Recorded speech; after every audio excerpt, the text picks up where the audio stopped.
کیا سلطان صلاح الدین ایوبی قسط نمبر 181 اپنا اسلامک اسٹوڈیو۔ ناظرین، صلیبی آمنے سامنے کی جنگ لڑنے کی کوشش کر رہے تھے، لیکن سلطان ایوبی انہیں کامیاب نہیں ہونے دے رہا تھا۔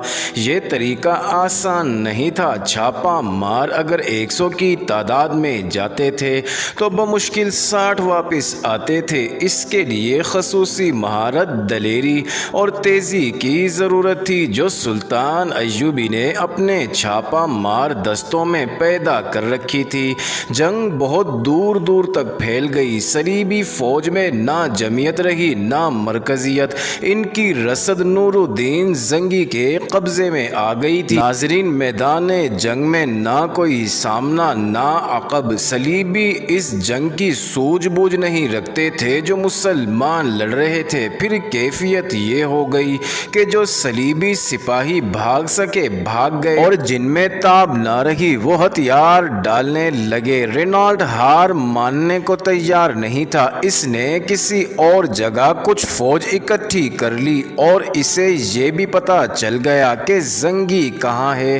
اس نے نہایت اچھی اسکیم سے وہاں حملہ کر دیا۔ یہ ایک بڑا ہی سخت معرکہ تھا۔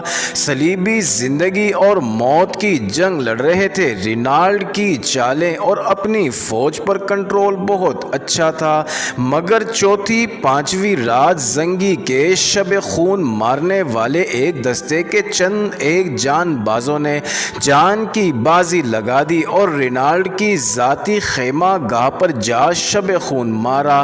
یہ زنگی کی اسکیم کے تحت اقدام کیا گیا تھا۔ زنگی نے چھاپا ماروں کی للکار پر حملہ کر دیا۔ ناظرین، اس دور میں رات کے وقت لڑائی نہیں لڑی جاتی تھی۔ یہ طریقہ کار مسلمانوں نے ڈالی تھی کہ رات کو بھی حملے جاری رکھتے تھے۔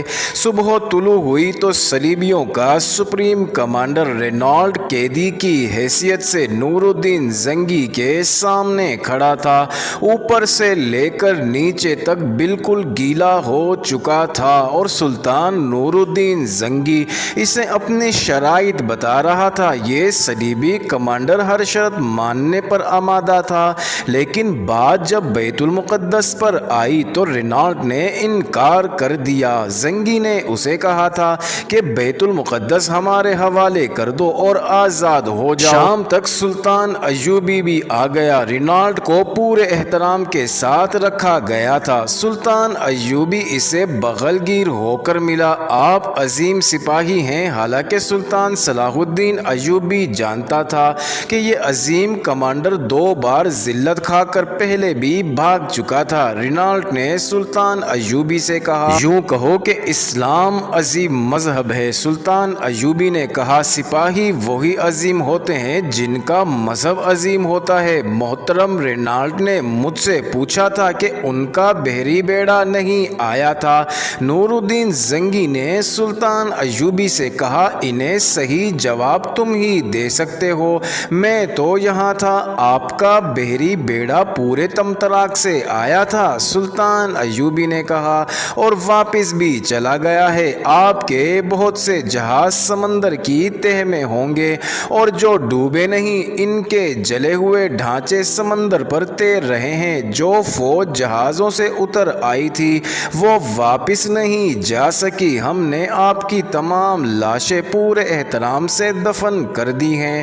سلطان ایوبی اسے جنگ کی صورتحال سنا رہا تھا کہ رینالڈ کی آنکھیں اور منہ کھلا جا رہا تھا۔ اسے یقین نہیں آ رہا تھا کہ یہ رویداد سچی ہے۔ اگر یہ سچ ہے تو آپ مجھے بتا سکتے ہیں کہ یہ کیوں کر ممکن ہوا؟ ریجنالڈ نے پوچھا۔ یہ راز اس روز آپ پر فاش کروں گا جس روز فلسطین سے صلیب کا آخری سپاہی بھی نکل جائے گا اور بیت المقدس ہمارے قبضے میں آ جائے گا۔ نور الدین زنگی نے کہا، آپ کی یہ شکست آخری نہیں، کیونکہ آپ اس سرزمین سے نکلنے پر آمادہ نظر نہیں آتے۔ میں آپ کو اپنے علاقے دے دوں گا۔ رینالڈ نے کہا، مجھے رہا کر دو، جنگ نہ کرنے کا معاہدہ بھی کروں گا۔ آپ کی سلطنت بہت وسیع ہو جائے گی، ہمیں اپنی سلطنت کی ضرورت نہیں۔ سلطان ایوبی نے کہا، ہمیں خدا کی سلطنت سلطنت قائم کرنی ہے، اسلام کی سلطنت جس کی وسعت کا آپ تصور بھی نہیں کر سکتے۔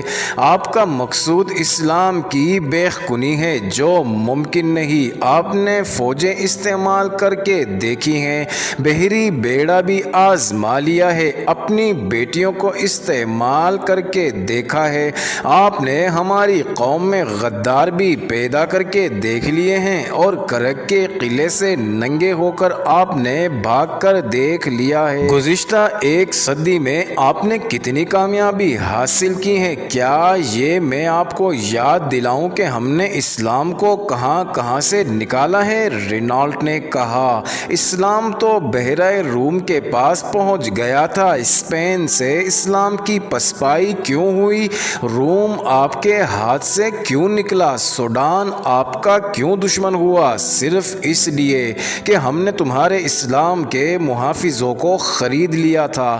آج بھی تمہارے حکمران بھائی ہمارے زر خرید غلام ہیں، ان کی ریاستوں میں مسلمان رہ گئے ہیں، اسلام ختم ہو گیا ہے، ہم وہاں اسلام کو زندہ کریں گے۔ دوست سلطان ایوبی نے کہا، آپ خواب دیکھ رہے ہیں صلاح الدین ایوبی؟ رینالٹ نے کہا، آپ دونوں کب تک زندہ رہیں گے؟ کب تک لڑنے کے قابل رہیں گے؟ اسلام کی پاسبانی کب تک کرو گے؟ میں آپ دونوں کو خراج تحسین پیش کرتا ہوں کہ آپ سچے دل سے اپنے مذہب کے پاسبان اور بہی خواہ ہیں، لیکن آپ کی قوم میں مذہب کو نیلام کرنے والوں کی تعداد زیادہ ہے اور ہم خریدار ہیں۔ اگر آپ ہمارے ساتھ جنگ و جدل کی بجائے اپنی قوم کو زر پرستی، لذت پرستی اور تعیش پسندی سے بچانے کی مہم چلائیں تو ہم یہاں ایک دن بھی نہ ٹھہر سکیں گے۔